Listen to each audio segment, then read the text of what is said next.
గాంధీ భవన్లో ప్రజలతో ముఖాముఖి ప్రజావాణి కార్యక్రమంలో దాదాపు ఒక 80 అప్లికేషన్స్, దాంట్లో ఎక్కువ మట్టుకు హౌస్లెస్ వాళ్ళు, ల్యాండ్ లేదు కానీ ఇల్లు కావాలి. ప్రభుత్వం ఏమో ఫస్ట్ ఫేజ్లో భూమి ఉన్న వాళ్ళకే ఇందరమ్మ ఇల్లు కేటాయిస్తున్నాము. భూమి లేని వాళ్ళకు సెకండ్ ఫేజ్లో వాళ్ళ గురించి జిల్లాలో అయితే మాకు ఈజీగా ల్యాండ్ దొరుకుతుంది, దాన్ని అక్వైషన్ చేస్తున్నాం. లేకపోతే సీలింగ్ ల్యాండ్ కానీ లేకపోతే ఈ అలాంటి గవర్నమెంట్ ల్యాండ్స్లో వాళ్ళకు చేయగలుగుతారు. కానీ హైదరాబాద్ సిటీకి వచ్చే వరకు కొంచెం ఇబ్బంది ఉంది. అది కూడా ప్రభుత్వం లెవెల్లో దీన్ని హైదరాబాద్ సిటీకి సంబంధించి రంగారెడ్డి జిల్లాకు సంబంధించి ల్యాండ్ చాలా కాస్ట్లీ ఉంది. అది కూడా ప్రభుత్వం హ్యాండ్ తక్కువ ఉంది. దాన్ని పరిశీలన చేస్తున్నామని వాళ్ళకి కూడా నచ్చజెప్పడం జరిగింది. మిగిలిన కొన్ని గ్యాస్ పైసలు, గ్యాస్ సిలిండర్కు మాకు సబ్సిడీ సమయానికి రావడం లేదని, అలాంటి కొన్ని ఇండివిజువల్స్ ఉన్నాయి, కొన్ని కంప్లైంట్స్ ఉన్నాయి. ఇల్లీగల్గా కొన్ని చెరువుల ఎఫ్టీఏ ల్యాండ్స్లో కట్టినారని దాన్ని డిస్పోజల్ చేయమని, వ్యక్తిగతంగా కొన్ని ఉన్నాయి, కొన్ని ఏమో వీధర్గంకు సంబంధించి ఉన్నాయి, కొందరికి జాబ్స్ కావాలని అవన్నీ కూడా ప్రయత్నం చేస్తున్నాం. కానీ ఒకటి సంతోషం ఏమంటే మీకు రేషన్ కార్డు, కొత్త రేషన్ కార్డు, పాత రేషన్ కార్డు మీ పేరు అయినాయి సార్. రైస్ వస్తుందా మీకు, సన్న బియ్యం వస్తున్నది సార్. చాలా మందికి ఇంద్రమ్మ ఇల్లు కూడా బిల్లు ఎక్కడైనా ఒక అయితే సార్ వస్తున్నది వస్తున్నది. అంటే పాజిటివ్ ఉంది. దాంట్లో కొన్ని చోట కొన్ని ఆఫీసర్లు వాళ్ళు లేకుంటే లోకల్ నాయకుడు కొన్ని ఇబ్బంది అలాంటి చాలా తక్కువ రేర్ అప్లికేషన్స్ వచ్చినాయి. మెజారిటీ అన్నీ వాళ్ళకు ఇల్లు లేని వాళ్ళు కానీ, పెన్షన్స్ కానీ, మహిళా పెన్షన్లు కానీ, ఓల్డేజ్ పెన్షన్ కానీ, వికలాంగుల పెన్షన్ కానీ అలాంటి అప్లికేషన్స్ ఉన్నాయి. ఇకపోతే మన గవర్నమెంట్లో మేజర్గా నేను SC, ST, BC minority adviser కాబట్టి 60 సంవత్సరాల నుంచి ఆలోచన చేస్తున్న మా ఎస్సీ సోదరులు వర్గీకరణ కావాలని రాష్ట్ర ప్రభుత్వం మన ఆనరబుల్ ముఖ్యమంత్రి రేవంత్ రెడ్డి గారి ఆధ్వర్యంలో మరి జస్టిస్ షమీం గారు చేసి చాలా పకడ్బందీగా వర్గీకరణ చేసి, ఆ వర్గీకరణ వల్ల ఇవాళ 60 సంవత్సరాల నుంచి పోరాడుతున్న దళిత సంఘాలు సోదరులు అందరు ఇవాళ హ్యాపీగా మాదిగా మాల అని మోచి ఏం లేకుండా ఎవరి వాట వాళ్ళకు రావడం చాలా ఇప్పటివరకు భారతదేశంలో ఏ రాష్ట్రంలో కూడా కాలేదు.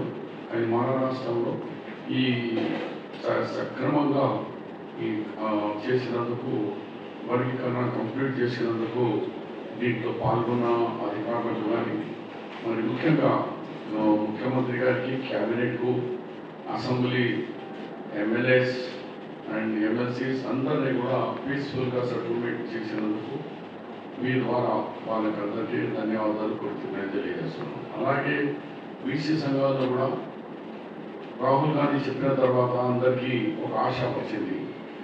జిస్కి ఆబాదీ ఉస్కి ఉత్తే హిస్సేదారి, ఎవరిది జనం ఎంత ఉందో దాన్ని బట్టి వాళ్ళకి అధికారం ఇవ్వాలని దాని మీద మా బీసీ సోదరులకు మరి సెన్సస్లో వాళ్ళంటి వాటర్ ఎక్కడ లేదు.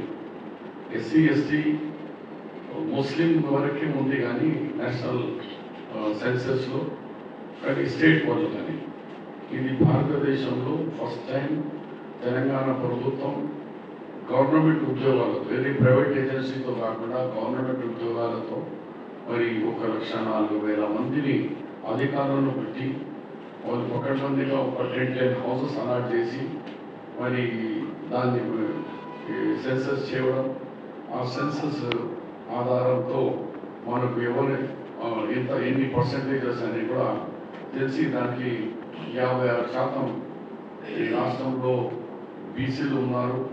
దాంతో మరి బీసీతో సహా ఎస్సీస్ 17.43, బీసీలు 46.25, ఎస్టీ 10, 12.45, ముస్లిమ్స్ 12.56, అలా బీసీలో వెనుకబడిన ముస్లిమ్స్ 10.8, అది ఓసీలో ముస్లిమ్స్లో 2.48.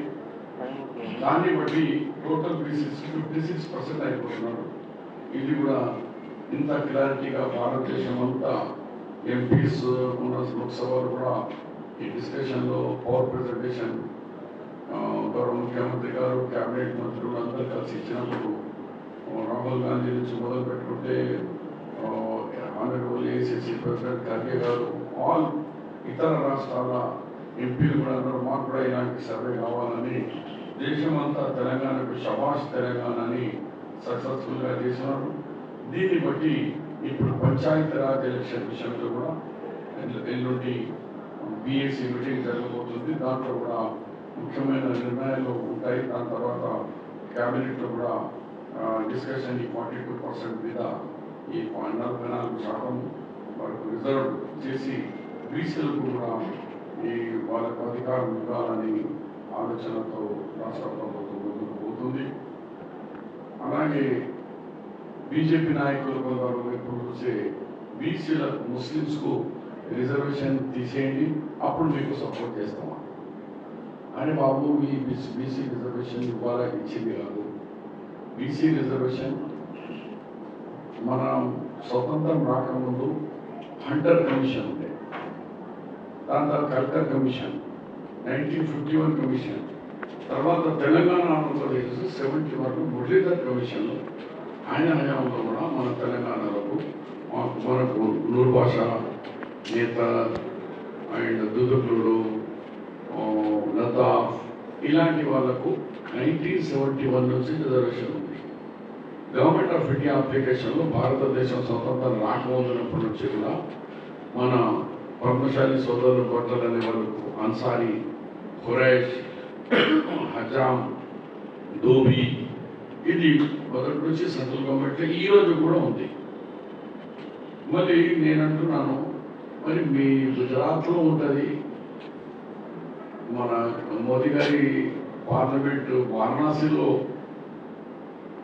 2.5 ఓన్లీ బున్కర్స్ అన్సారీస్ ఉన్నారు, 2.5 లక్షల వాళ్ళకు ఉంది. సెంట్రల్ అండ్ స్టేట్ రిజర్వేషన్లో దాదాపు 20 రాష్ట్రాల్లో రిజర్వేషన్స్ ఉంటున్నాయి. ఎందుకంటే ఈ రిజర్వేషన్ మతపరంగా కాదు, ఇది వృత్తిపరంగా రిజర్వేషన్లు. బీదరికి ఎవరున్నా వాళ్ళకి. ఇప్పుడు తెలంగాణలోకి వస్తే మన దగ్గర ఇప్పుడు ధోబీ అంటే మాషర్మెన్, హజాం, కసాబ్, దుదుకులుడు, తర్వాత ఈ దుర్గకాశుడు, రాళ్ళు కొట్టేవాళ్ళు, అలాంటి వాళ్ళకు ఉంది రిజర్వేషన్. లేని వాళ్ళు ఇంకా ఎక్కువ మంది. సయ్యద్కు రిజర్వేషన్ లేదు, పఠాన్కు రిజర్వేషన్ లేదు, మొఘల్కు రిజర్వేషన్ లేదు, అలాగే గౌరీస్కు రిజర్వేషన్ లేదు, ఆగా ఖానీస్కు రిజర్వేషన్ లేదు, షియా కమ్యూనిటీకు రిజర్వేషన్ లేదు, అలాగే బురానుద్దీన్ కమ్యూనిటీకు రిజర్వేషన్ లేదు. కొందరికి వృత్తిపరంగా ఉన్న గరీబులకు ఉంది, ధనవంతులు మంచి బిజినెస్ చేసే వాళ్ళకు లేదు. హిందూస్లో కూడా బ్రాహ్మణ్కు లేదు, రెడ్డికు లేదు, వైశ్య కమ్యూనిటీకు లేదు, వెల్మాస్కు లేదు, కమాస్కు లేదు, వాళ్ళకు లేదు. వృత్తిపరంగా ఉన్న వాళ్ళకే ఉంది. అందు గురించి నేను పదే చెప్తున్నాను, సుప్రీంకోర్టుకు మనకు ఇంట్రీమ్ జడ్జ్మెంట్ ఇచ్చేటప్పుడు కూడా ఇది మతపరంగా కాదు, ఇది వృత్తిపరంగానే ఈ రిజర్వేషన్ అని చెప్పినా మళ్ళా పోతే కృతజ్ఞత తెడి ఎన్నిసార్లు చెప్పినా మళ్ళా అదే పాట పాడతారు. ఇది మతపరంగా ఉండదు. ముస్లిం అని ముస్లిం ఈ దేశంలో భక్త బాబు వాడు బీదోడు ఉంటే బీదోడు ఉంటుందా? బీదోడు ఎవరున్నా ఏ కులం ఏ మతం చూడకుండా బీదోడే. అతనికి రిజర్వేషన్ ఈయన పెంచింది కాబట్టి ఇది మేము ఏదో రేవంత్ రెడ్డి క్యాబినెట్ రేవంత్ రెడ్డి గారు ఇచ్చినట్టు. ఈ గతంలో వైఎస్ రాజశేఖర్ 2004 దానికంటే ముందు మన GOMS నెంబర్ 30 విజయభాస్కర్ రెడ్డి గారి 1994 25th ఆగస్ట్ 1994లో అప్పుడు ఈ కులాల వారిగా కాపు తెలుగు బలిజ ఒంటరి ముస్లిం ఇవన్నీ ఇక్కడ పెట్టారు రిజర్వేషన్స్ ఎవరెవరికి ఇవ్వాలి. దాన్ని బట్టి 2004 వచ్చిన తర్వాత వైఎస్ గారు 4% రిజర్వేషన్ జాబ్స్లో, ఎడ్యుకేషన్లో, ఎంప్లాయ్మెంట్లో ఆయన ఇవ్వడం జరిగింది.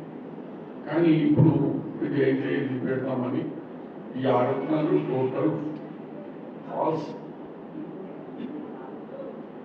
మన భూమి మీద పోతే మీకు చరిత్ర తెలిసేది బండి సంజయ్ గారు కానీ లేకపోతే కిషన్ రెడ్డి కానీ, మరి ఇప్పుడు మీకు దమ్ముంటే మీరు అక్కడ మీ రాష్ట్రాల్లో గుజరాత్లో తిప్పేయండి, యూపీలో తిప్పేయండి. మీరు బీజేపీ రాష్ట్రాలు మధ్యప్రదేశ్లో ఉన్నారు, రాజస్థాన్లో ఉన్నారు.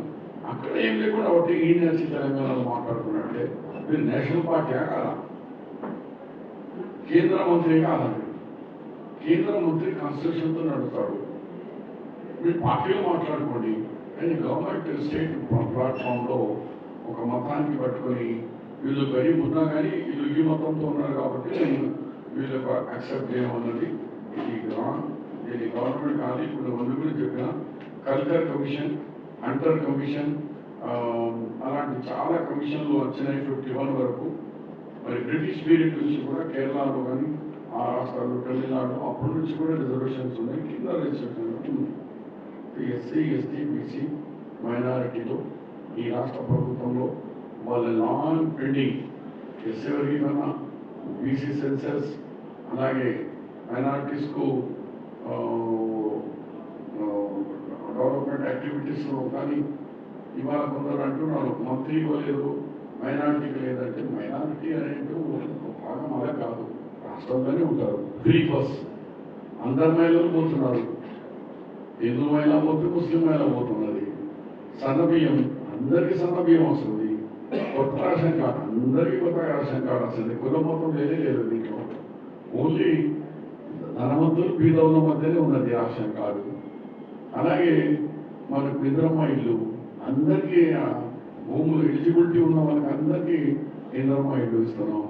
ఇలా 200 ఎలక్ట్రిసిటీ పవర్ యూనిట్స్, 0 బిల్స్ అందరికీ వస్తుంది. సరం బస్తీలో ఏ మతమో ఏ కులమో అని అందరికీ రావడం వస్తుంది. కాబట్టి గవర్నమెంట్ స్కీమ్స్లో హాస్టల్స్లో 8 ఛార్జెస్ 40% ఇచ్చారు. బాయ్స్కు, గర్ల్స్కు 200% ఇచ్చినారు. అందరికీ గుడ్లు ఎక్కువైపోయినాయి, కోడికి ఇస్తున్నాం. చిన్నపిల్లలకు పోషకాహారం అన్ని రంగాల్లో ఇస్తున్నాం. వల్ల హిందూ ముస్లిం లేనే లేదు. మా మైనార్టీ సోదరులు కూడా మిస్అండర్స్టాండింగ్ చేసుకొని అరే అమార్కు కృష్ణని ఇవన్నీ అందరికీ సంబంధించింది. ఇవాళ బీసీ సుప్రీంకోర్టులో, హైకోర్టులో ఎందుకు ఇంత ఇబ్బంది పడ్డారు? మా దగ్గర హౌస్ హోల్డ్ సర్వే లేకుండే. రాజశేఖర రెడ్డి గారు 4% reservation champion of the Muslims ఉంటే ఇవాళ రేవంత్ రెడ్డి గారు ఈ హౌస్ హోల్డ్ సర్వే చెప్పించి ముస్లిమ్స్లో ఉన్న బీదరికం ఎంత 12.58లో 10.8% వీళ్ళు బీద వాళ్ళే అని ఈ హౌస్ హోల్డ్ సర్వే వచ్చింది. ఇప్పుడు రేపు సుప్రీంకోర్టులో పెండింగ్ ఉన్నా కూడా ఇబ్బంది లేకుండా డెఫినెట్గా అక్కడ కూడా మాకు ఈ సర్వే పనికి వస్తుంది. ఇక ఆ ఇంట్రీమ్ ఆర్డర్ ఏదో రేపు ఫ్యూచర్లో ఎప్పుడు ట్రయల్ జరిగినా ఈ కేసు సుప్రీంకోర్టులో మనం గెలుస్తామని. ఎందుకంటే మొత్తం ప్రాబ్లం ఉండేది సర్వే మీద. ఈ సర్వే వచ్చేసి ఇంత కరెక్ట్ సర్వే అధికారులతో చేసి భారతదేశ చరిత్రలో ఇదే మొదటిసారి.